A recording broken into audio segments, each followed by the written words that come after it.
सबसे औला वो आला हमारा नबी, सबसे बाला वो आला हमारा नबी। बोलें सबसे औला वो आला हमारा नबी, सबसे बाला वो आला हमारा नबी। अपने मौला का प्यारा हमारा नबी, अपने मौला का प्यारा हमारा नबी। दोनों आलम का दुल्हा हमारा नबी, दोनों आलम का दुल्हा हमारा नबी। सबसे औला वो आला हमारा नबी, सबसे बाला वो आला हमारा नबी। दिलनशी दिलरुबा है मोहम्मद का नम, इस कादर पुरजिया है मोहम्मद का नम। दिलनशी दिलरुबा है मोहम्मद का नम, इस कादर पुरजिया है मोहम्मद का नम। बंदगी ये खुदा की तरफ खींचती कि मुबारक सदा है मोहम्मद का नम, कि मुबारक सदा है मोहम्मद का नम। सबसे औला वो आला हमारा नबी। सबाई सबसे औला वो आला हमारा नबी, सबसे बाला वो आला हमारा नबी। আপনারা দেখেন না, যখন মানুষকে কোনো জিন শয়তান আক্রমণ করে তখন তার আর হুঁশ থাকে না, সে পাগলের মতো আচরণ করতে থাকে, ঠিক কিনা বলেন? কিয়ামতের দিন সুদখোর ব্যক্তি যখন কবর থেকে উঠবে, সে পাগলামি করতে থাকবে। তার পাগলামি দেখে মানুষরা বুঝে যাবে, আরে এই তো সেই লোক যে দুনিয়ার মধ্যে গরিবের টাকা আত্মসাৎ করে সুদ খেয়েছিল, ঠিক কিনা বলেন?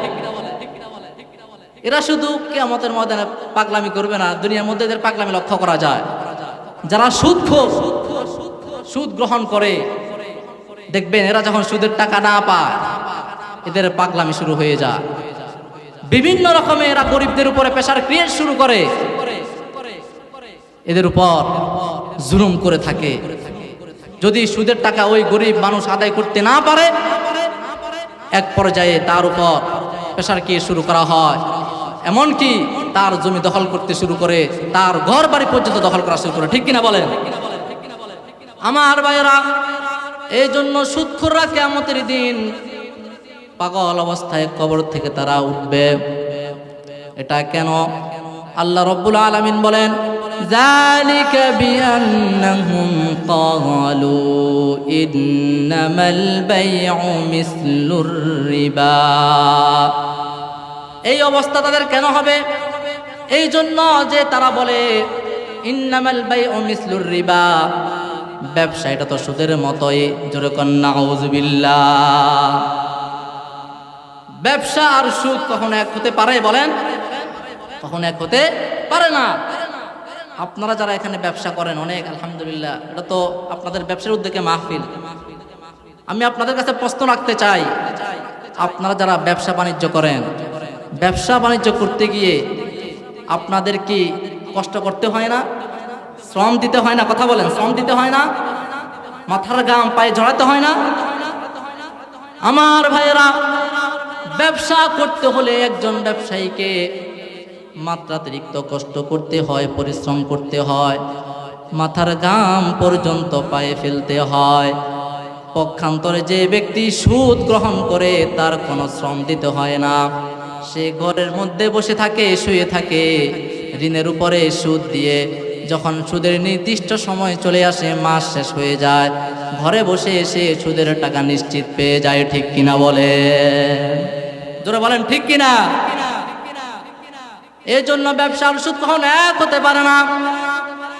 2 নাম্বার পার্থক্য হলো, আপনারা যারা ব্যবসা বাণিজ্য করেন, এই ব্যবসা বাণিজ্য করতে গিয়ে আপনাদের যে লভ্যাংশটা আসে, আপনাদের লভ্যাংশ আসবে কি আসবে না এটার কোনো নিশ্চয়তা নাই। যদি ব্যবসা ভালো হয় তাহলে লভ্যাংশ আসবে, মুনাফা আসবে। ব্যবসা যদি ভালো না হয় তাহলে পুঁজিও হারানোর সম্ভাবনা আছে। ঠিক কিনা বলেন? অনেক সময় পুঁজিও শেষ হয়ে যায়। কিন্তু সুদের ব্যাপারটা ভিন্ন, সেখানে লোকসানের কোনো সম্ভাবনা নাই। সে ঘরে বসে থাকবে, ঘরে শুয়ে থাকবে, মাস যখন শেষ হয়ে যাবে সে তার সুদের মুনাফা ঠিকই মাস শেষে পেয়ে যাবে। ঠিক কিনা বলে? তাহলে সুদের মাঝে আর ব্যবসার মাঝে পার্থক্য আছে কিনা বলেন? ব্যবসার মাঝে লোকসানের সম্ভাবনা আছে, লসের সম্ভাবনা আছে, কিন্তু সুদের মাঝে লোকসানের কোনো কি নাই, সম্ভাবনা নাই। এই জন্য আল্লাহ রাব্বুল আলামিন পরে আয়াতে বলছেন, আহাল্লাল্লাহুল বাইআ ওয়া হাররামার রিবা। তারা বলে ব্যবসা তো সুদের মতোই। আল্লাহ তাআলা বলেন না না, আহাল্লাল্লাহুল বাইআ ওয়া হাররামার রিবা। আল্লাহ রাব্বুল আলামিন ব্যবসাকে হালাল করেছেন আর সুদকে কিয়ামত পর্যন্ত হারাম করে দিয়েছেন। কিয়ামত পর্যন্ত এই সুদকে আল্লাহ তাআলা হারাম করে দিয়েছেন। ব্যবসা আর সুদ কখনো এক হতে পারে না। ঠিক কিনা বলে? আহাল্লাল্লাহুল বাইআ ওয়া হাররামার রিবা। ব্যবসাকে আল্লাহ হালাল করে দিয়েছেন আর সুদকে আল্লাহ হারাম করে দিয়েছেন। আমার প্রিয় ভাইয়েরা, আপনারা অনেকে এখানে ব্যবসায়ী আছেন, আপনারা ব্যবসা বাণিজ্য করেন। ব্যবসা এটা রাসূলের অন্যতম একটা সুন্নাহ। ব্যবসা যদি আমরা তো মনে করি ব্যবসাটা দুনিয়াবী উদ্দেশ্য, দুনিয়ার জন্য আমরা ব্যবসা করে থাকি। কিন্তু কোনো ব্যক্তি যখন, কোনো ব্যবসায়ী যখন ব্যবসা করে সুন্নত মোতাবেক, কোনো ব্যবসায়ী যখন ব্যবসা করে ইনসাফের সাথে, কোনো ব্যবসায়ী যখন ব্যবসা করে নেয় সঙ্গতভাবে, তাহলে তার এই ব্যবসা দুনিয়া থাকে না, তার এই ব্যবসা দিনে রূপান্তরিত হয়ে যায়। যেরকম সুবহানাল্লাহ, তার এই ব্যবসাটা দিন হয়ে যায়। যেরকম ভাবে ইবাদত বন্দি করলে সওয়াব পাওয়া যায়, যার ব্যবসাটা দিন হয়ে যাবে সেও ব্যবসা বাণিজ্য করবে আর সওয়াব পেতে থাকবে। বলেন সুবহানাল্লাহ। আমাদের নবী মুহাম্মদুর রাসূলুল্লাহ সাল্লাল্লাহু আলাইহি সাল্লাম ব্যবসা করেছেন। খোলাফায়ে রাশিদিন সাহাবায়ে কেরাম রাদিয়াল্লাহু তাআলা আনহুম আজমাইন ব্যবসা করেছেন। 4 মাযহাবের 4 ইমাম ব্যবসা করেছেন। তারা কি ব্যবসার মধ্যে 2 নম্বরই করছেন? নাই, সঙ্গতভাবে ব্যবসা করছেন, সুন্নাত মোতাবেক ব্যবসা করছেন।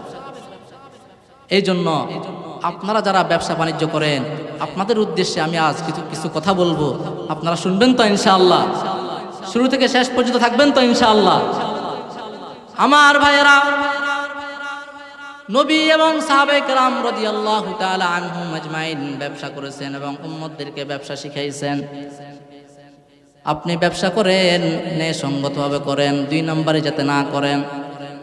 আপনি ব্যবসা করেন, খাদ্যে ভেজাল দিবেন না। আপনি ব্যবসা করেন, মানুষদেরকে ওজনে কম দিবেন না।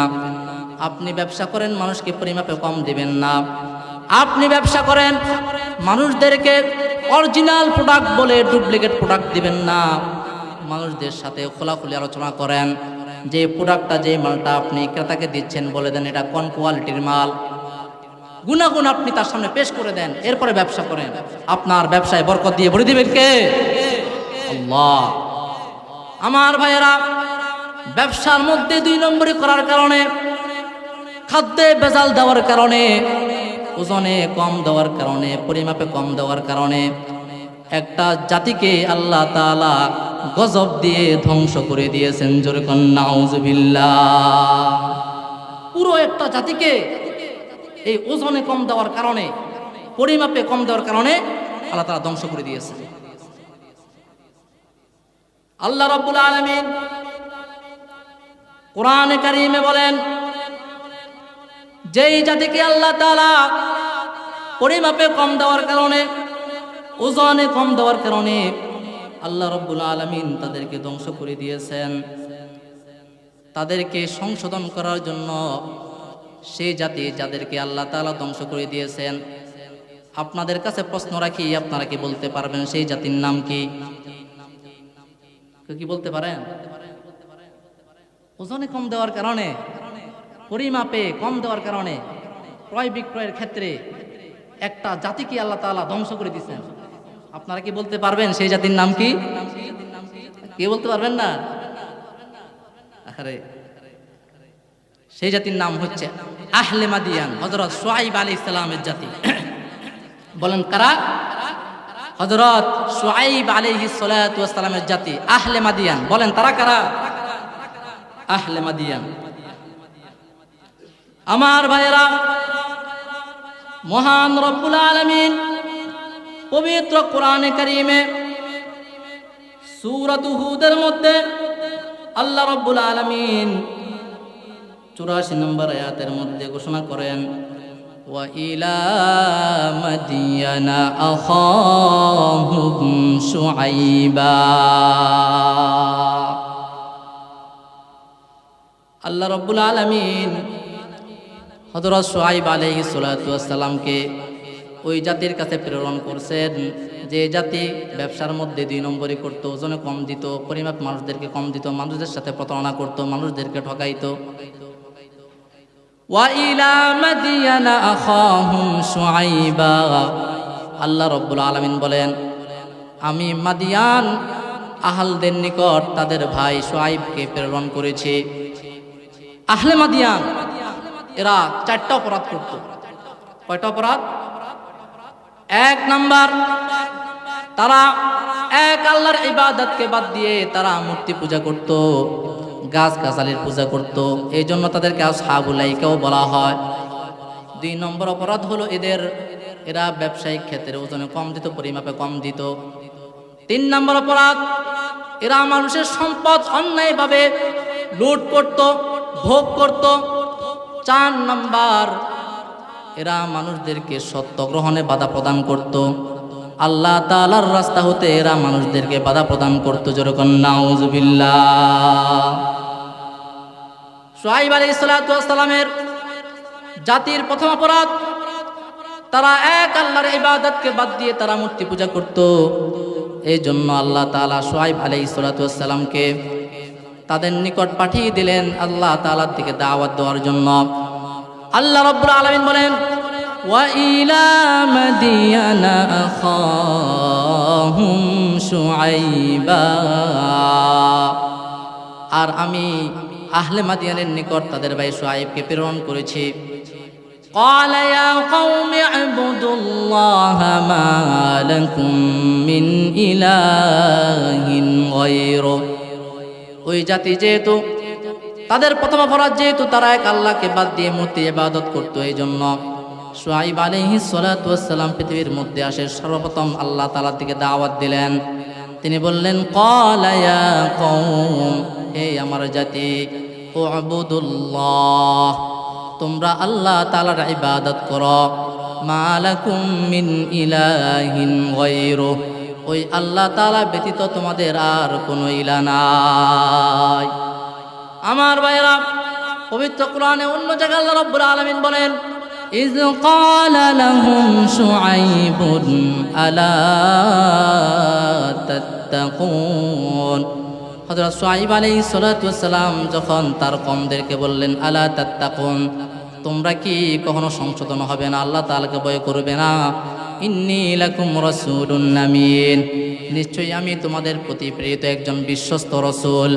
ফাত্তাকুল্লাহা ওয়া আতিউন, অতএব তোমরা আল্লাহ তাআলাকে ভয় করো এবং আমি রাসূল হিসাবে আমার আনুগত্য করো। ওয়া মা আসআলুকুম আলাইহি মিন আজর, আর এই জন্য আমি তোমাদের কাছে কোনো প্রতিদান চাই না। ইন আজরিয়া ইল্লা আলা রব্বিল আলামিন। আমার প্রতিদান তো মহান রব্বুল আলামিনের কাছে। জোরে বলুন সুবহানাল্লাহ। আমার ভাইরা, শুআইব আলাইহিস সালাতু ওয়াস সালামের জাতি প্রথম অপরাধ যেহেতু আল্লাহ তাআলাকে তারা মানে না, এক আল্লাহ বলে, এই জন্য প্রথম দাওয়াত দিলেন আল্লাহ তাআলার দিকে। 2 নম্বর অপরাধ, তারা মানুষদেরকে ওজনে কম দিত, পরিমাপে কম দিত। এই জন্য শুআইব আলাইহিস সালাম তাদেরকে দাওয়াত দিতেছেন। আর শুআইব আলাইহিস সালাতু ওয়াস সালাম এমন একজন নবী ছিলেন, আল্লাহু আকবার, আল্লাহু আকবার, যার নাম যখন আমাদের নবী মুহাম্মদুর রাসূলুল্লাহ সাল্লাল্লাহু আলাইহি ওয়াসাল্লাম নিতেন, তিনার নাম প্রসঙ্গে বলতেন তিনি ছিলেন খতিবুল আম্বিয়া। জোরে বলুন সুবহানাল্লাহ। খতিবুল আম্বিয়া মানে হচ্ছে তিনি নবীদের মাঝে সবচাইতে চমৎকারভাবে কথা বলতেন, খুব সুন্দরভাবে চমৎকারভাবে হিকমতওয়ালা কথা তিনি বলতেন, মানুষদেরকে সুন্দর সুন্দর ভাষায় তিনি দাওয়াত দিতেন। দেখেন হযরত শুআইব আলাইহিস সালাতু ওয়াস সালামের জাতির 2 নম্বর অপরাধ যেহেতু ছিল, তারা ব্যবসায়িক ক্ষেত্রে মানুষদেরকে ওজনে কম দিত, পরিমাপে কম দিত। এই জন্য শুআইব আলাইহিস সালাম তার জাতিকে দাওয়াত দিতেছেন, ওয়ালা তানকুসুল মিকিয়ালা ওয়াল মিজানা বিল কিসত। ও আমার জাতি, তোমরা পরিমাপের ক্ষেত্রে, ওজনের ক্ষেত্রে ন্যায়সঙ্গতভাবে তোমরা ওজন করো, ইনসাফের সাথে তোমরা ওজন করো, মানুষদেরকে তাদের প্রাপ্য বস্তু বুঝিয়ে দাও। ওজনে তোমরা কম দিবা না, পরিমাপ মানুষদেরকে কম দিবা না, মানুষের প্রাপ্য বস্তু মানুষদেরকে বুঝাইয়া দিবা। ইন্নী আরাকুম বিখাইর, আমি তো দেখতেছি তোমরা সচ্ছল অবস্থায় আছো। আল্লাহ তাআলা তোমাদেরকে যথেষ্ট ধন সম্পদ দিয়েছেন। যেহেতু এত ধন সম্পদের অধিকারী, তাহলে পরিমাপে আর ওজনে কম দেওয়ার কারণটা কি? কোনো কারণ তো নাই। আমি তো তোমাদেরকে দেখছি তোমরা সচ্ছল অবস্থায় আছো, এই জন্য তোমরা মানুষদেরকে ওজন কম দিয়ে, মানুষদেরকে পরিমাপে কম দিয়ে মানুষদের উপর জুলুম করো না। মানুষের প্রাপ্য বস্তু তোমরা মানুষদেরকে বুঝাইয়া দিবা। যেরকম সুবহানাল্লাহ। এই দাওয়াত দেওয়ার পরে এই আয়াতের শেষে শুআইব আলাইহিস সালাতু ওয়াস সালাম বললেন, ইন্নী আখাফু আলাইকুম আযাব ইয়াউমিন মুহীত। হযরত শুআইব আলাইহিস সালাম বললেন, আমি তোমাদেরকে যে দাওয়াত দিয়েছি, প্রথমে এক আল্লাহর দিকে তোমাদেরকে দাওয়াত দিয়েছি, দ্বিতীয়ত তোমরা যে অপরাধ করো, মানুষদেরকে ঠকাও, মানুষদের উপরে জুলুম করো, ব্যবসায়িক ক্ষেত্রে ওজনে কম দাও, পরিমাপে কম দাও, আমি তোমাদেরকে তা হতে সতর্ক করেছি। যদি তোমরা তা না মানো তাহলে আমার ঘোষণা শুনে নাও, ইন্নী আখাফু আলাইকুম আযাব ইয়াউমিন মুহীত। যদি তোমরা আমার কথা না শোনো, অপরাধগুলোকে ছেড়ে না দাও, তাহলে আমি তোমাদের উপরে এক পরিবেষ্টনকারী আযাবের আশঙ্কা করি।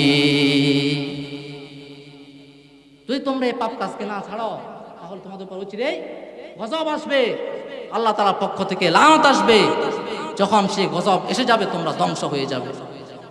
হযরত শুআইব আলাইহিস সালাম এই আয়াতে বললেন, وَيَا قَوْمِ أَوْفُوا الْمِكْيَالَ وَالْمِيزَانَ بِالْقِسْطِ وَلَا تَبْخَسُوا النَّاسَ أَشْيَاءَهُمْ وَلَا تَعْثَوْا فِي الْأَرْضِ مُفْسِدِينَ।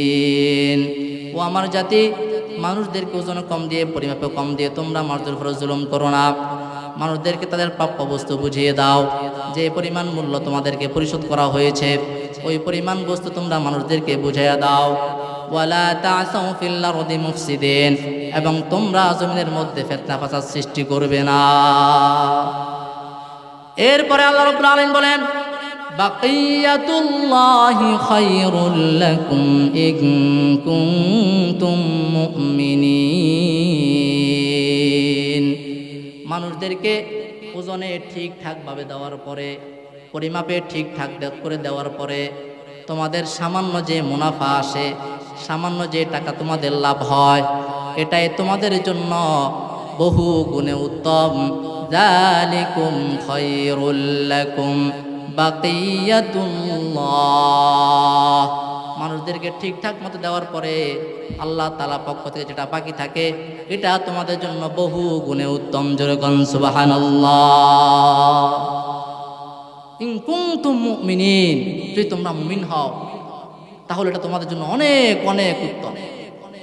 এই দাওয়াত হযরত শুআয়ব আলাইহিস সালাম তার জাতিকে দিলেন। এবার তারা কি করলো? তারা বলল, ক্বালু ইয়া শুআয়ব ওয়া সালাতুকা তা'মুরুকা আন নাতরুকা মা ইয়া'বুদু আবাউনা। আমার ভাইরা, সরাসরি কোরআন থেকে শোনাচ্ছি আপনাদের। যখন হযরত শুআয়ব আলাইহিস সালাম তার জাতিকে এইভাবে দাওয়াত দিতেছেন, তখন তার কওমরা তার দাওয়াতে সাড়া দেয় নাই, উল্টা তারা বলল, ক্বালু ইয়া শুআয়ব ওয়া সালাতুকা তা'মুরুকা আন নাতরুকা মা ইয়া'বুদু আবাউনা। হে শুআয়ব, তুমি তো দেখি নামাজ পড়ো, তোমার নামাজ কি তোমাকে এই আদেশ করে যে আমরা আমাদের পূর্বপুরুষ যাদের ইবাদত করো, যার ইবাদত করত, আমরা কি তার ইবাদতকে ছেড়ে দিব?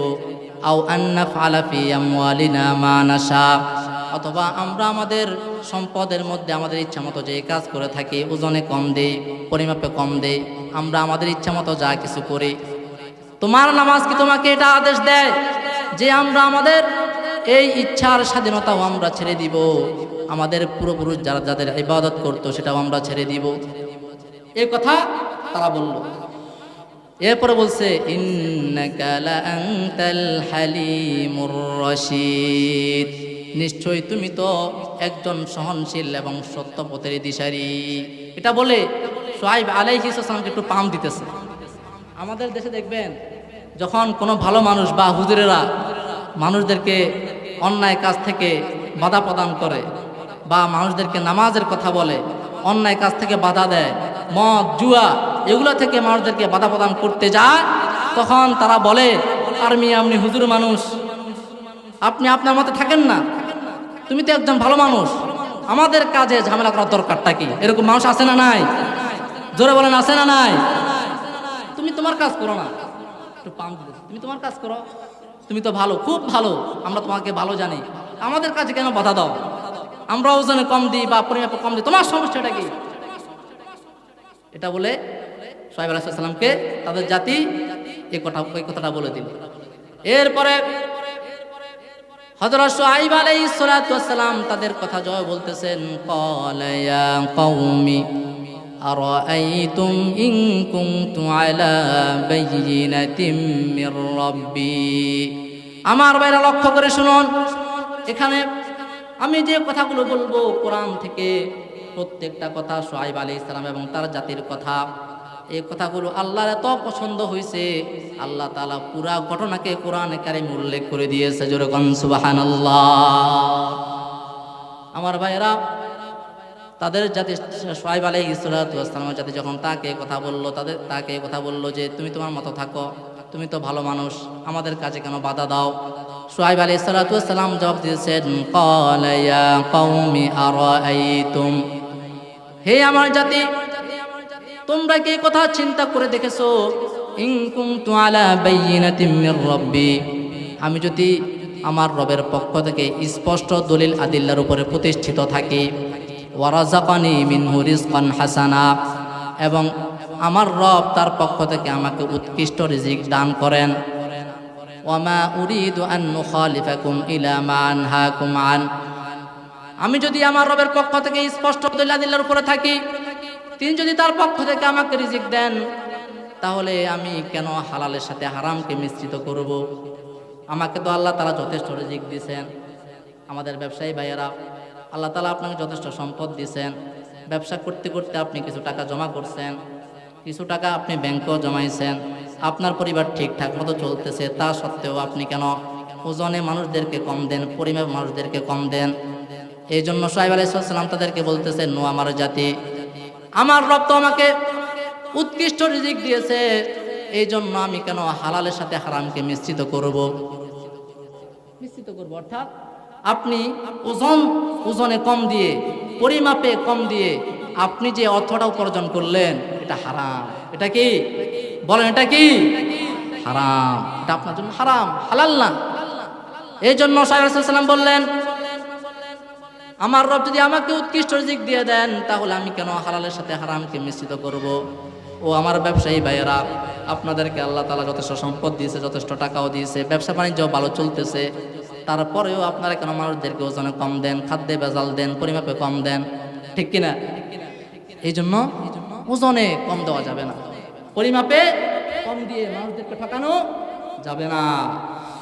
এরপরে শুআইব আলাইহিস সালাম কি সুন্দর করে বলতেছেন, ওয়ামা উরিদু আন উখালিফাকুম ইলা মা আনহাকুম আন।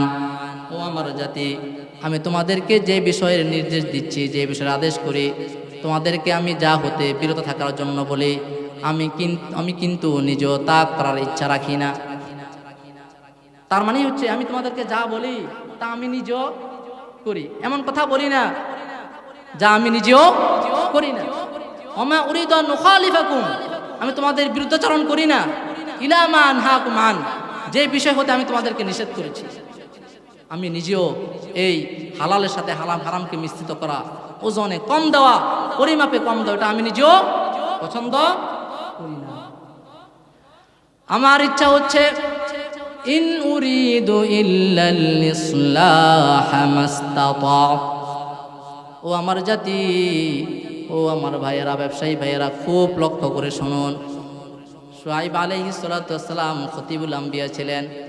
কি চমৎকারভাবে, কি সুন্দর করে তিনি তার জাতিকে দাওয়াত দিচ্ছেন যে আমার তো কোনো ইচ্ছা নাই, তোমাদের বিরুদ্ধাচরণ করার কোনো ইচ্ছাও আমার নাই। আমি শুধু চাই, ইন উরিদু ইল্লাল ইসলাহা মাস্তাতা, আমি তো আমার সাধ্য অনুযায়ী তোমাদেরকে সংশোধন করতে চাই। জোরে কোন সুবহানাল্লাহ। আমার কোনো ইচ্ছা নাই, আমি শুধু তোমাদের একটু সংশোধন করতে চাই। তোমরা যে পাপ কাজ করো, এই পাপ কাজ থেকে আমি তোমাদেরকে একটু ফিরিয়ে নিতে চাই। ওমা তাওফীকি ইল্লা বিল্লাহ। আরে কত সুন্দর করে বলতেছেন। আর আমি তোমাদেরকে সংশোধন যে করব, এর কোনো ক্ষমতা, কোনো শক্তি, কোনো তৌফিক আমার নাই, ইল্লা বিল্লাহ, তবে আল্লাহ ছাড়া। আল্লাহ যদি তৌফিক দেন তাহলে হবে, নতুবা হবে না। শুআইব আলাইহিস সালাম বললেন, ওয়ামা তাওফীকি ইল্লা বিল্লাহ আলাইহি তাওয়াক্কালতু ওয়া ইলাইহি উনীব। আমার কোনো তৌফিক নাই, আমার কোনো ক্ষমতা নাই, আল্লাহ তাআলা ছাড়া। আলাইহি তাওয়াক্কালতু, আমি তার উপরে ভরসা করি, ওয়া ইলাইহি উনীব, এবং তার দিকেই আমি প্রত্যাবর্তন করি। যেরকম সুবহানাল্লাহ। আমার ভাইয়েরা, হযরত শুআইব আলাইহিস সালাতু ওয়াস সালাম এরকমভাবে তার জাতিকে আল্লাহ তাআলার দিকে, অপরাধ থেকে মানুষদেরকে ফিরানোর জন্য বিভিন্নভাবে দাওয়াত দিচ্ছিলেন। এক পর্যায়ে তারা বলল, ক্বালাল মালাউল্লাযীনা ইসতাকবারু মিন কওমিহি লানুখরিজান্নাকা ইয়া শুআইব ওয়াল্লাযীনা আমানু মা'আক। শুআইব আলাইহিস সালাতু ওয়াস সালাম যখন তাদেরকে দাওয়াত দিচ্ছিলেন, এখন ওই জাতির মধ্যে যারা নেতা ছিল, সমাজের মধ্যে, গোত্রের মধ্যে নেতা থাকে না, এরকম নেতা কিছু ছিল। এরা বলল, ইয়া শুআইবু লানুখরিজান্নাকা ইয়া শুআইবু ওয়াল্লাযীনা আমানু মা'আকা। হে শুআইব, যদি তুমি আমাদেরকে এরকম ভাবে বিভিন্ন কথাবার্তা বলে দাওয়াত দিতেছ, আমাদেরকে অপরাধ থেকে ফেরানোর চেষ্টা করতেছ, যদি তুমি এগুলো বন্ধ না করো তাহলে জেনে রাখো, লানুখরিজান্নাকা ইয়া শুআইবু ওয়াল্লাযীনা আমানু মা'আকা, অবশ্যই অবশ্যই আমরা তোমাকে এবং তোমার সাথে যারা ঈমান এনেছে সকলকে, আমাদের যে জনপদ আছে, জনপদ থেকে তোমাকে এবং তোমার জাতিকে, তোমার সাথে যারা ঈমান এনেছে প্রত্যেককে আমরা আমাদের জনপদ থেকে বহিষ্কার করে দেব। জোরে বলেন নাউযুবিল্লাহ। দেখছেন, দাওয়াত তো কবুল করে নাই, উল্টা ধমক দিতেছে যে বেশি করলে তোমাকে এবং তোমার সাথে যারা ঈমান আনছে প্রত্যেককে আমাদের জনপদ থেকে কি করে দিব? বের করে দিব। আওলা তাউদুন্না ফি মিল্লাতিনা, অন্যথায় যতক্ষণ পর্যন্ত আমাদের ধর্মে তোমরা ফিরে না আসো। আমার ভাইয়েরা, এরকম বিরোধিতা যখন তার জাতিরা করতেছিল, তখন শুআয়ব আলাইহিস সালাম জাতিকে খুব মহব্বত করেন। আমার ভাইয়েরা, কোনো নবী চায় না তার জাতি ধ্বংস হয়ে যাক, কোনো নেতা চায় না তার গোত্র তার বংশ ধ্বংস হয়ে যাক, ঘরের যে প্রধান সে চায় না তার পরিবার ধ্বংস হয়ে যাক। এই জন্য শুআয়ব আলাইহিস সালাম খুব সুন্দর করে তার জাতিকে বুঝাচ্ছেন, ওয়া কওমি লা ইয়াজরিমান্নাকুম শিকাকি আন ইউসিবাকুম মিসলু মা আসাবা কওমা নূহিন আও কওমা হুদিন আও কওমা সালিহ। হযরত শুআয়ব আলাইহিস সালাম তার জাতিকে বলতেছেন, ও আমার জাতি, আমি তোমাদেরকে আল্লাহর দিকে দাওয়াত দিচ্ছি, অপরাধ থেকে তোমাদেরকে মুক্ত করার জন্য চেষ্টা করতেছি, আর তোমরা আমার বিরুদ্ধাচরণ করতেছ। আমার অপরাধ, আমার বিরোধিতা করতে গিয়ে তোমরা এমন আযাব, এমন মুসিবত তোমাদের নিজেদের উপর ডেকে এনো না, যেই অপরাধের কারণে তোমাদের পূর্ববর্তী 4টা জাতিকে আল্লাহ তাআলা ধ্বংস করে দিয়েছেন। আল্লাহ তাআলা এখানে 4টা জাতির কথা বলছেন।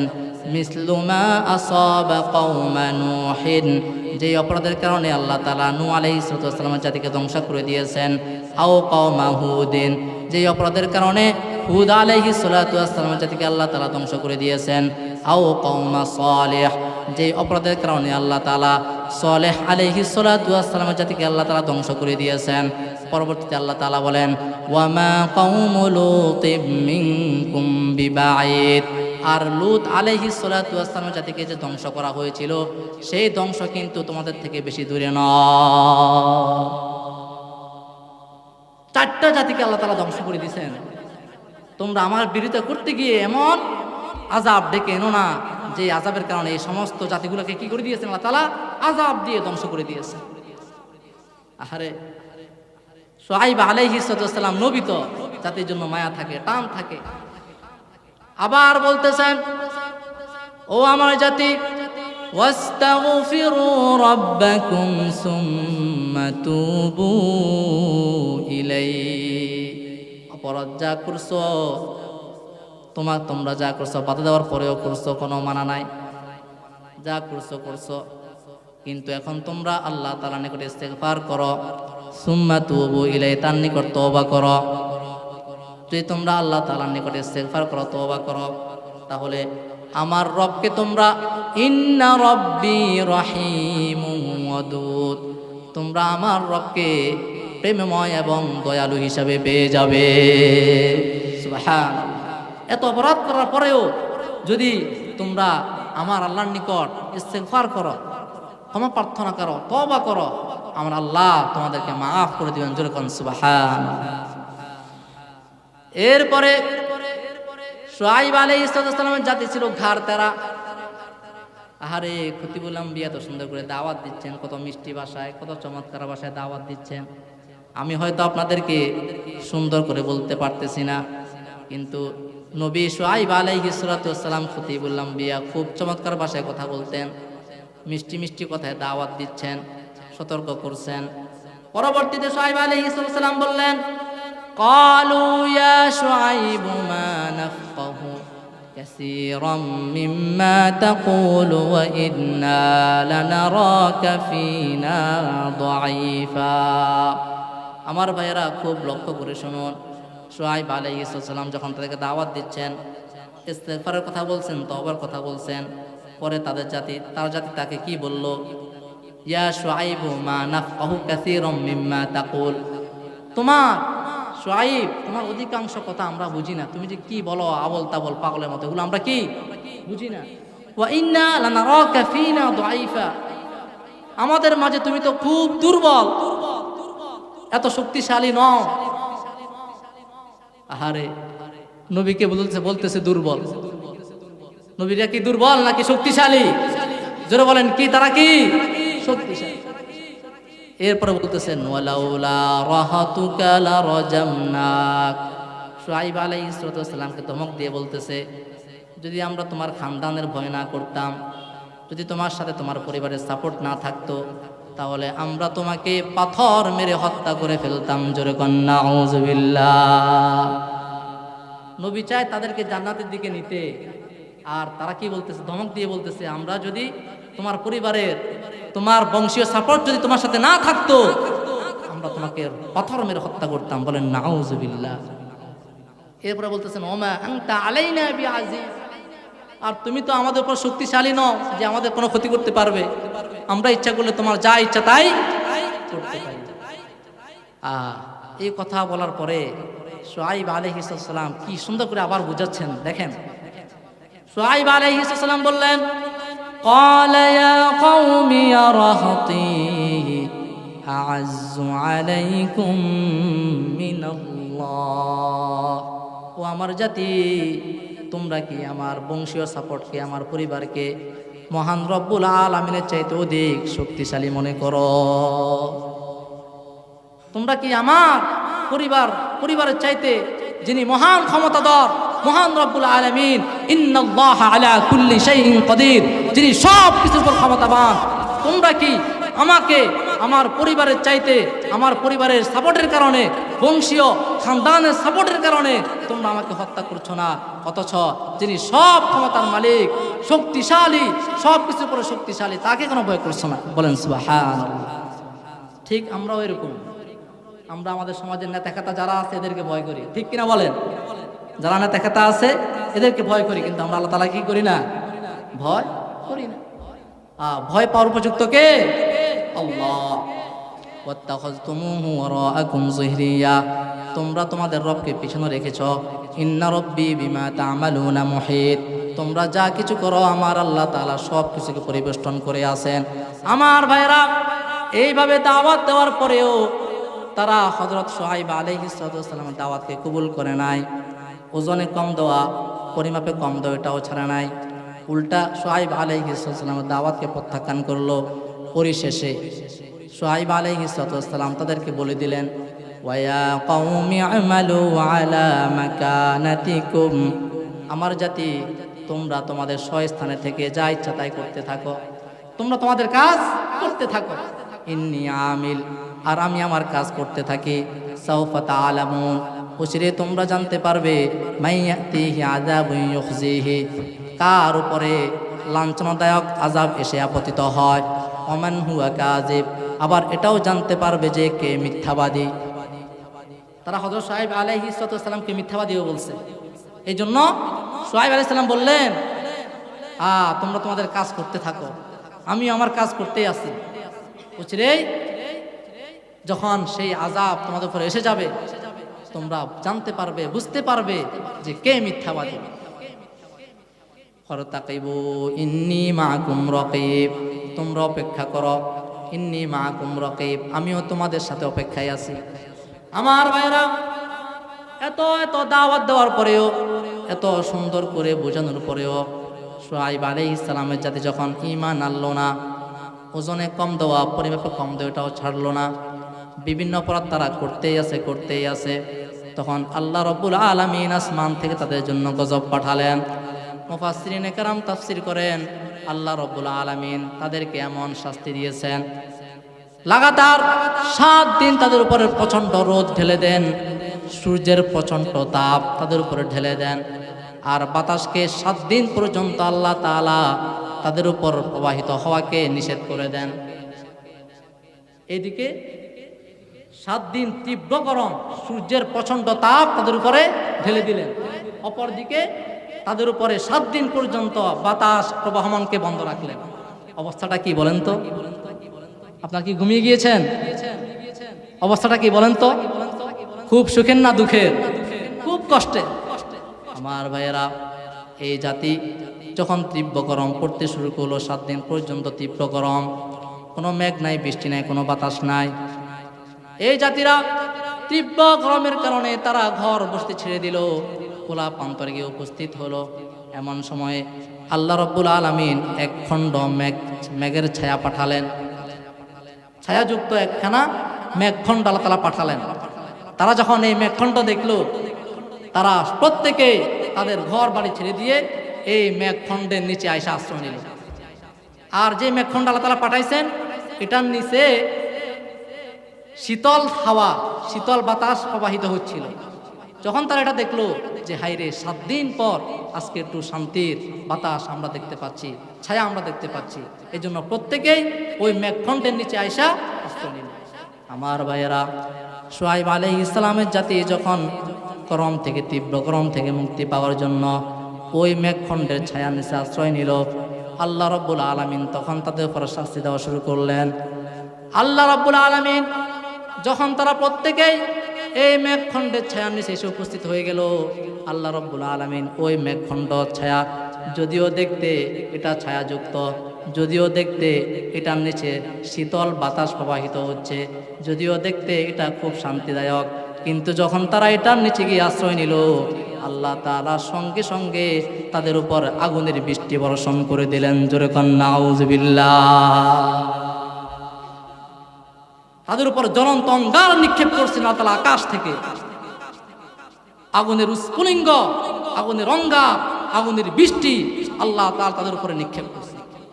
আমার ভাইরা, একটা না দুইটা না, একসাথে আল্লাহ তাআলা তিনটা শাস্তি তাদেরকে দিয়েছেন। এক নম্বরে আগুনের বৃষ্টি, দুই নম্বরে জমিনের মধ্যে আল্লাহ তাআলা ভূমিকম্প দিয়েছেন। ফাআখাযাতুহুমুর রাজফাতু ফাআসবাহু ফি দারিহিম জাসিমিন। এইদিকে আকাশ থেকে আগুনের বৃষ্টি শুরু হয়ে গেল, অপরদিকে জমিনের মধ্যে ভূমিকম্প শুরু হয়ে গেল, অপরদিকে ওয়াআখাযাতিল্লাযীনা যালামুস সাইহাতু ফাআসবাহু ফি দারিহিম জাসিমিন। অপরদিকে এক বিকট আওয়াজ তাদেরকে দেওয়া হলো, যে বিকট আওয়াজের কারণে তারা প্রত্যেকেই কানের পর্দা ফেটে, এইদিকে আগুনের বৃষ্টি, নিচে ভূমিকম্প, এইদিকে বিকট আওয়াজ, এই তিনটা শাস্তির কারণে তাদের অবস্থা এমন হয়ে গিয়েছিল, তারা প্রত্যেকেই এমন অবস্থা, এমন তীব্র অবস্থা হয়েছিল, প্রত্যেকেই নতজানু হয়ে উপর হয়ে তারা ঘরের মধ্যে পড়ে রইল। আল্লাহ রাব্বুল আলামিন বলেন, কাআল্লাম ইয়াগনাউ ফিহা, আমি আল্লাহ তাদেরকে এমনভাবে ধ্বংস করেছি, এমনভাবে শাস্তি দিয়েছি যে এখানে যে এই জায়গায় যে কোনো মানুষ বসবাস করছে এটার কোনো চিহ্ন পাওয়া যায় না। মনে হয় যেন এখানে কোনো মানুষ বসবাস করে নাই, এমনভাবে আমি তাদেরকে ধ্বংস করে দিয়েছি। আচ্ছা, এই ঘটনা যে আমি বললাম, বলেন তো আপনারা, আপনার সামনে এগিয়ে আসেন, অনেক মানুষ চলে গেছেন, আপনার সামনে এগিয়ে আসুন। আল্লাহ তাআলা আপনার উপর ভরপুর রহমত এবং বরকত দান করে, বলেন আমিন। আপনারা ধৈর্য সহকারে বসুন, ইনশাআল্লাহ কিছু নিতে পারবেন।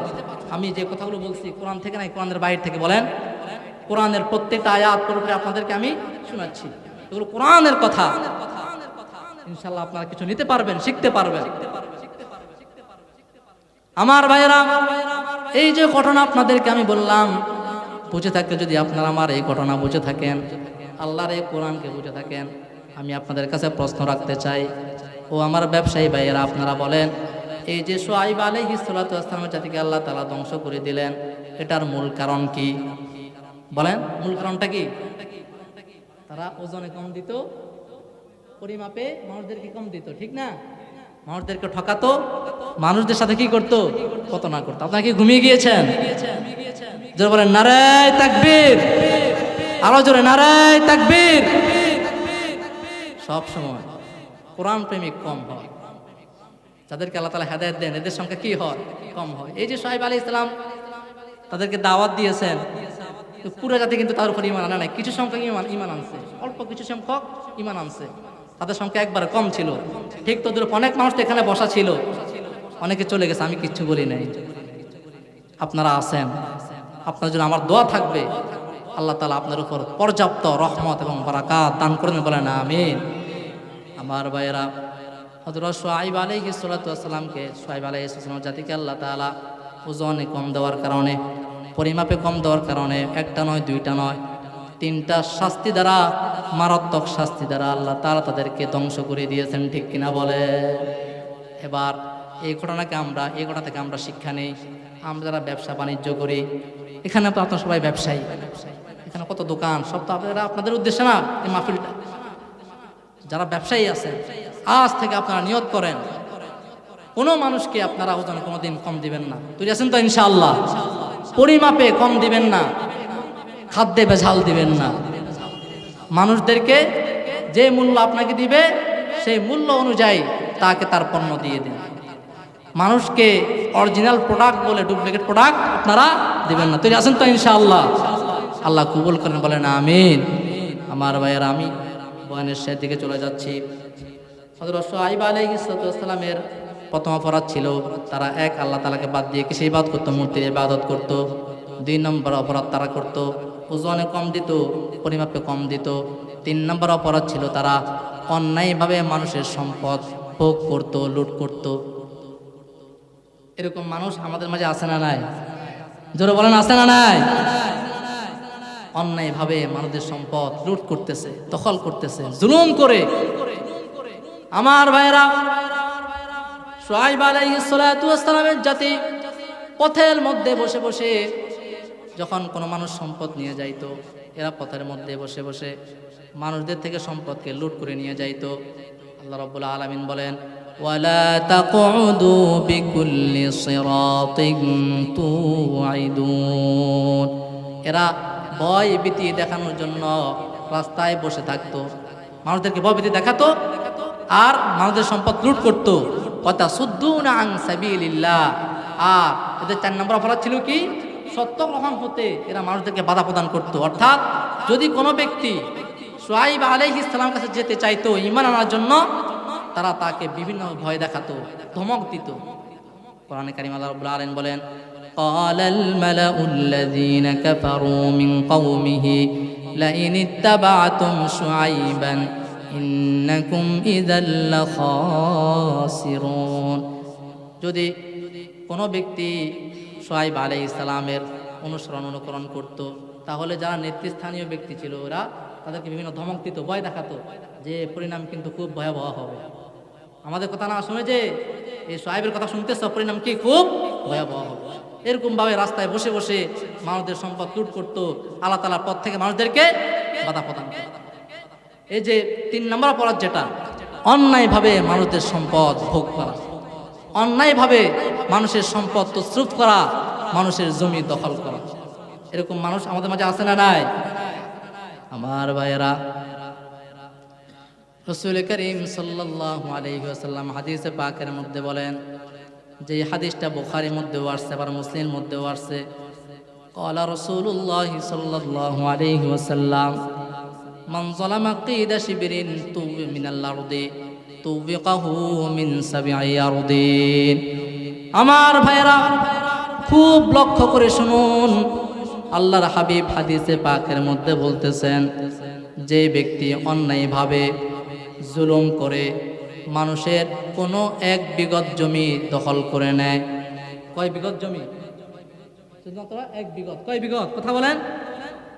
যে ব্যক্তি অন্যায়ভাবে জুলুম করে ক্ষমতার বলে কোনো মানুষের 1 বিঘত সম্পদ জমি সে দখল করে নেয়, আল্লাহর হাবিব বলেন, তুবিকাহু মিন সাবঈ আরদিন। কিয়ামতের দিন আল্লাহ রাব্বুল আলামিন 7 তবক জমিনকে তার গলায় ঝুলিয়ে দিবেন। জোরকান নাউযুবিল্লাহ। 1 বিঘত জমিনের জন্য এত অত্যাচার, জুলুম করে 1 বিঘত জায়গা আপনি দখল করছেন, কিয়ামতের দিন 7 তবক জমিন আপনার গলায় ঝুলিয়ে দিবেন কে? আজকে যারা জমিদার অনেকে ইনসাফ ভাবে হয়, অনেকে আবার এরকম জুলুম করে হয়। মানুষদেরকে জুলুম করে করে ক্ষমতার বলে, কলে কৌশলে, ছলে বলে এরা মানুষদের জমি দখল করতে থাকে। আমার ভাইয়েরা, খুব লক্ষ্য করে শুনুন, আপনি আজকে যে সম্পদের মালিক, আল্লাহ তাআলা আপনাকে যে জমিদের মালিক বানাইছেন, যে সম্পদের মালিক আল্লাহ তাআলা আপনাকে বানাইছেন, আপনি দেখেন, চিন্তা করে দেখেন, এই সম্পদের মালিকও কিন্তু আপনি একদিন ছিলেন না, ছিলেননি? এক সময় আপনার এই সম্পদের মালিক আপনার বাবা ছিল, আপনার বাবার পূর্বে আপনার দাদা ছিল, আপনার দাদার পূর্বে আপনার পরদাদার ছিল, কিন্তু আজকে তারা কেউ নাই, সবাই কবরে চলে গেছে। এরকমভাবে আমাকেও, তোমাকেও, আমাকেও, আপনাকেও কবরে চলে যাইতে হবে।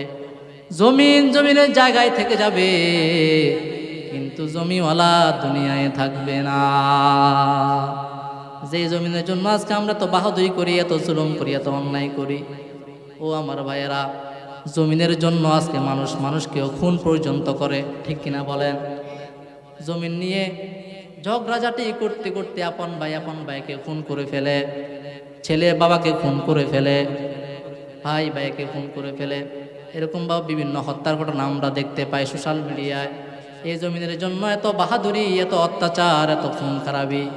আপনিও কিন্তু এই জমিনের মালিক থাকবেন না, যখন আপনার মৃত্যুর ডাক চলে আসবে, সব কিছু ছেড়ে দিয়ে, যে জমিনের জন্য সম্পদের জন্য এত জুলুম করলেন, এত ক্ষমতা দেখাইলেন, সব কিছু ছেড়ে দিয়ে খালি হাতে আপনাকে কবরে চলে যেতে হবে, ঠিক কিনা বলে? আরে মানুষ যদি বুঝতো এই জমিন নিয়ে তো বাড়াবাড়ি, জমিনে তো আপনাকে দাফন করা হবে, ঠিক না? জমিনের উপরে তো বাহাদুরি করলে জমিন তো বলে আমার কাছে আসো, আমার পিঠের উপরে এত অত্যাচার, আসো আমার কাছে আসো, একদিন তোমাকে আমার কাছে আসতে হবে, আমার পেটে আসতে হবে, ওই দিন আমি তোমাকে বুঝিয়ে দিব কত দানে কত চাও। এই জন্য কেউ জমিন নিয়ে বাড়াবাড়ি করবেন না। আপনার দলিলে যা আছে, যেটা আপনার সেটা আপনি গ্রহণ করবেন, বাড়তিটা গ্রহণ করার কোনো দরকার নাই, ছেড়ে দেন। আল্লাহ তাআলা আপনাকে, যদি আপনার প্রাপ্য অংশ থাকে, ওইখানে তো জমি দেওয়ার সিস্টেম নাই। আল্লাহ তাআলা আপনার এই জমিনের বদৌলতে যদি আপনি প্রাপ্য থাকেন, তার থেকে নেক দিয়ে হলেও আল্লাহ তাআলা আপনাকে আপনার প্রাপ্য বুঝিয়ে দিবেন, বলেন সুবহানাল্লাহ। তাহলে 3 নম্বর অপরাধ তাদের ছিল অন্যায়ভাবে অন্যের সম্পদ কি করা, ভোগ করা। এটা আমরা করব না, রাজি আছো তো ইনশাআল্লাহ? 4 নম্বর, তারা কি করত? মানুষদেরকে আল্লাহর পথ থেকে বাধা প্রদান করত, সত্য গ্রহণ হতে মানুষদেরকে বাধা প্রদান করত। এই সমস্ত এই 4টা অপরাধের কারণে আল্লাহ তাআলা তাদেরকে 3টা মারাত্মক শাস্তি দিয়ে দুনিয়া থেকে ধ্বংস করে দিয়েছেন, বলেন নাউযুবিল্লাহ। আল্লাহ তাআলা আমাদের সকলকে এই সমস্ত অপরাধ থেকে মুক্ত থাকার তৌফিক দান করেন, সকলে বলেন আমিন। আমার ভাইয়েরা, আর সামান্য কটা কথা বলে আমি শেষ করে ফেলবো। আমাদের মধ্যে যারা ব্যবসায়ী আছেন, তাদের উদ্দেশ্যে আমি অল্প কটা কথা বলবো, এরপর আমি ইনশাল্লাহ শেষ করব। যারা আপনারা ব্যবসায়ী আছেন, হযরত ঈসা আলাইহিস সালাম একবার রাস্তা দিয়ে হাঁটতেছিলেন, ইবলিসের সাথে সাক্ষাৎ।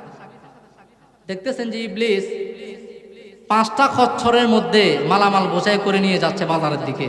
কোথায়? কথা বলবেন, কোথায়? ঈসা আলাইহিস সাক্ষাৎ হলে ঈসা আলাইহিস সালাম বললেন যে কি খবর, কই যাও, আর এগুলোর মধ্যে কি? তো একটা একটা করে জিজ্ঞেস করতে করতে এবার বললেন যে 3 নম্বর খচ্চরে কি আছে? তখন ইবলিস বলল, এই খচ্চরের মধ্যে রয়েছে প্রতারণা, ধোঁকা, ফ্রড। ইবলিস বলল, এগুলো আমি আমার সামান নিয়ে যাচ্ছি বাজারে বিক্রি করার জন্য, এগুলো আমি বিভিন্ন মানুষদের মাঝে বিক্রি করব। 3 নম্বর খচ্চরের মধ্যে কি আছে বলেন? ধোঁকা, প্রতারণা, ফ্রড, ধোঁকা। ঈসা আলাইহিস সালাম বললেন, এটার খরিদ্দারকে, এটা কারা ক্রয় করবে? তখন ইবলিস বলল, এটা আমি ব্যবসায়ীদের জন্য রেখেছি। কাদের জন্য? এই জন্য আপনারা দেখবেন অধিকাংশ ব্যবসায়ী এরা মানুষের সাথে, কাস্টমারের সাথে, ক্রেতার সাথে প্রতারণা করে থাকে, ঠিক কিনা বলেন? ওই যে বললাম, অরিজিনাল মাল বলে ডুপ্লিকেটটা দিয়ে দেয়, এরপরে ওজনে কম দেয়, পরিমাপেও কম দেয়, কথা রাখে না। দেখেন আল্লাহ রাসূল সাল্লাল্লাহু আলাইহি ওয়াসাল্লাম, কথাগুলো বুঝেন।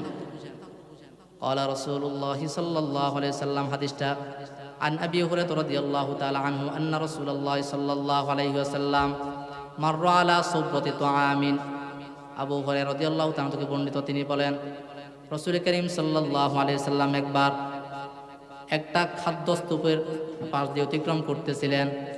মানে এমন একজন ব্যবসায়ী যে বিক্রি করার জন্য কিছু খাদ্যশস্য এক জায়গায় একত্রিত করছে, একটা খাদ্যের স্তূপ। রাসূল করিম সাল্লাল্লাহু আলাইহি ওয়াসাল্লাম ফাদাখালা ইয়াদাহু ফিহা, রাসূল ওই খাদ্যশস্যের কাছে গিয়ে তার হাতকে ওই খাদ্যশস্যের ভিতরে ঢুকিয়ে দিলেন। ফানালাত আসাবিউহু বালালান, ভিতরে যখন হাত ঢুকালেন কিছু আর্দ্রতা পেলেন, ভিজা পেলেন। কিন্তু এই ব্যক্তি যখন খাদ্যশস্যকে রেখেছে উপরে সবগুলো শুকনো, ভিতরে ভিজা, ভেজাল আছে না নাই? ভেজাল আছে না নাই?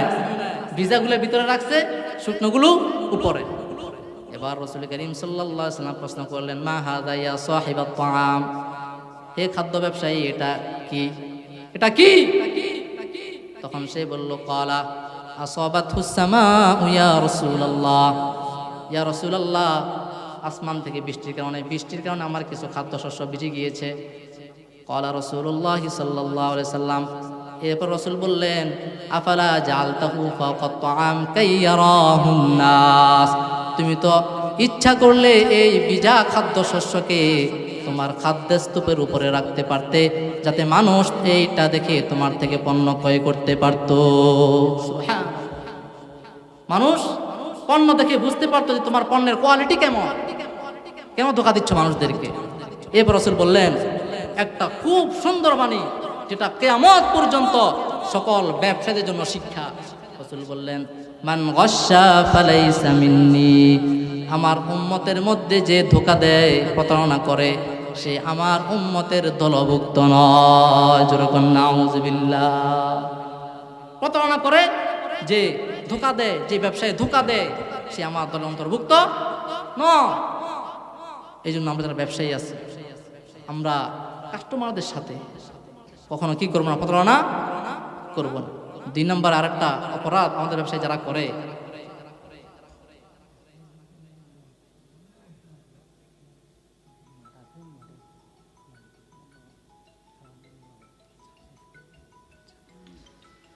আমাদের ব্যবসায়ীদের আরেকটা অপরাধ হচ্ছে, অনেক সময় দেখবেন আপনারা এরা মিথ্যা শপথ খেয়ে মাল বিক্রি করে। এরকম আছে না নাই?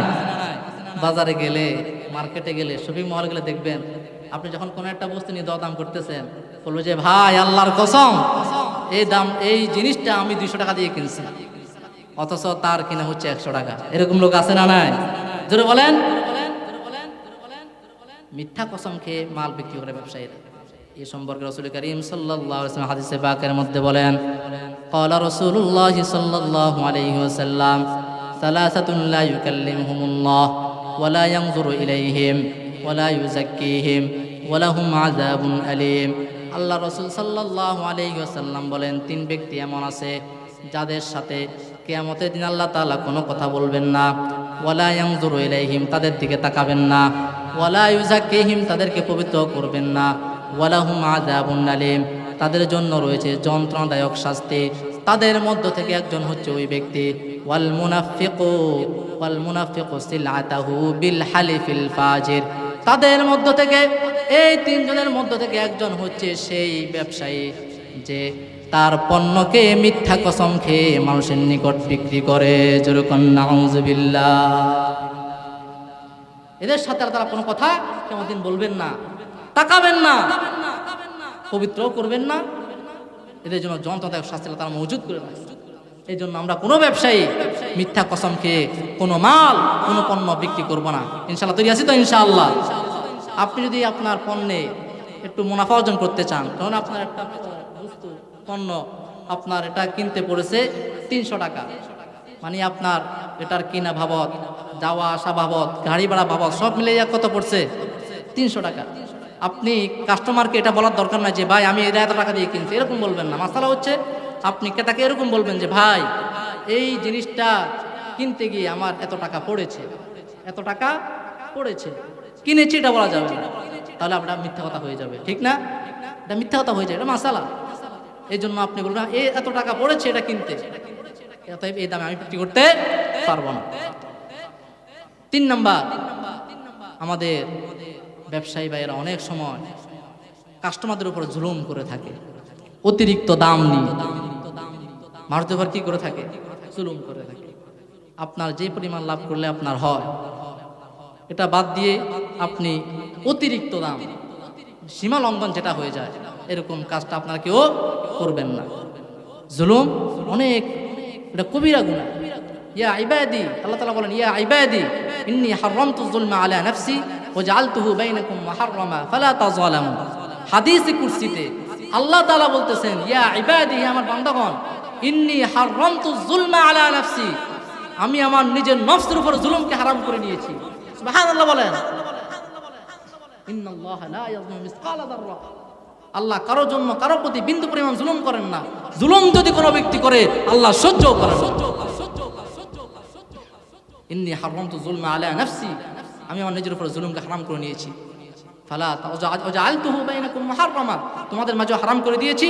ফালা তাযালামু, অতএব তোমরা কি করো না? জুলুম করো না। সর্বশেষ কথা ব্যবসায়ী ভাইদের সম্পর্কে।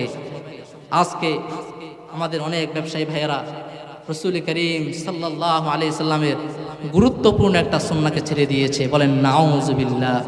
আমি যদি বলি আপনারা বুঝতে পারবেন। সেটা হচ্ছে আপনারা দেখবেন বাজারে, নগরে, শপিং মহলে, মার্কেটগুলোতে, দোকানগুলোর সাইনবোর্ডে, শপিং ব্যাগে বড় করে লেখা থাকে বিক্রিত মাল ফেরত নেওয়া হয় না। ঠিক কিনা বলেন? এরকম লেখা আপনারা দেখেন না, বিকৃত মাল ফেরত নেওয়া হয় না, অথচ বিকৃত মাল ফেরত নেওয়া এটাও রাসূলের একটা সুন্নাহ। বলেন সুবহানাল্লাহ। আমার ভাইয়েরা, বিকৃত মাল ফেরত নেওয়ার ফজিলত সম্পর্কে রাসূল করিম সাল্লাল্লাহু আলাইহি ওয়াসাল্লাম বলেন, মান আকালা নাদিমান আকালাল্লাহু আসরাতাহু ইয়াউমাল কিয়ামা। যে ব্যক্তি বিক্রিকে রহিত করে, অর্থাৎ বিকৃত বস্তু এটাকে আবার ফেরত নেয় ক্রেতা থেকে, আকালাল্লাহু আসরাতাহু ইয়াউমাল কিয়ামা, কিয়ামতের দিন আল্লাহ রাব্বুল আলামিন তাকে সমস্ত দোষ ত্রুটি থেকে মুক্তি দিয়ে আল্লাহ তাআলা তাকে জান্নাতের মেহমান বানায়া দিবেন। জোরে কোন সুবহানাল্লাহ। আমার ভাইয়েরা, এই হাদিস রাসূল থেকে শোনার পরে এক সাহাবী ব্যবসা শুরু করছে। কি শুরু করছে? ব্যবসা শুরু করছে। এবার তার উদ্দেশ্য হলো রাসূলের এই সুন্নাহটাকে পালন করবে। উদ্দেশ্য কি ছিল? সুন্নাহটাকে পালন করবে। যে কোনো ব্যক্তি আমার থেকে পণ্য নিয়ে যদি আবার আমার কাছে ফিরিয়ে দেয়, আমি যদি ফেরত নিই, তাহলে আমার এই ফেরত নেওয়ার কারণ রাসূলের একটা সুন্নাহ কি হবে? আদায় হবে। আমার ভাইয়েরা, এই সুন্নাহটাকে আদায় করার জন্য, পালন করার জন্য আল্লাহ রাসূলের এক সাহাবী ব্যবসার দোকান দিছে। আমার ভাইয়েরা, 1 মাস 2 মাস 3 মাস হয়ে গেছে। সাহাবায়ে কেরাম তো এরা আল্লাহওয়ালা ছিলেন, মানুষদেরকে পণ্যে খাদ্যে ভেজাল দিতেন না, সঠিক মালটা মানুষদেরকে দিতেন, অরিজিনাল প্রোডাক্টটা মানুষদেরকে দিতেন। এই জন্য সহজে তাদের কাছে মাল ফেরত আসতো না। ওই সাহাবী রাসূলের সুন্নাহটাকে আদায় করার জন্য ব্যবসার দোকান দিছে। 1 মাস পার হয়ে গেছে, 2 মাস পার হয়ে গেছে, 3 মাস পার হয়ে গেছে, কোনো একজন ক্রেতা তার মাল ফেরত দিতে আসে না। একদিন 3 মাস পরে একদিন এক ব্যক্তি তার থেকে মাল নেওয়ার পরে কি ভেবে ওই ব্যক্তি মালটা আবার ফেরত দেওয়ার জন্য আসছে ওই সাহাবীর কাছে। আসার সঙ্গে সঙ্গে ওই সাহাবী মূল্য দিয়ে মালটাকে ফেরত নিছে। মালটাকে ফেরত নেওয়ার সঙ্গে সঙ্গে দোকানটা বন্ধ করে সাহাবী বাড়ির দিকে চলে গেলেন। বলেন সুবহানাল্লাহ। সাহাবী বলল, রাসূলের শুধুমাত্র এই সুন্নাহ যে বিকৃত পণ্য ফিরিয়ে নেওয়া, এটা সুন্নাহ, রাসূলের সুন্নাত। শুধুমাত্র এই সুন্নাতটাকে পালন করার জন্য এই ব্যবসায়ী তার ব্যবসার দোকান দিয়েছিল। যখন সেই সুন্নাতটা আদায় হয়ে গেছে, সাহাবী তার ব্যবসা বন্ধ করে বাড়ি চলে গিয়েছে। সুবহানাল্লাহ, কত সুন্দর দেখছেন। সাহাবায়ে কেরাম তারা নবীকে চিনতেন, তার নবীর কথা প্রত্যেকটা পরতে মানতেন।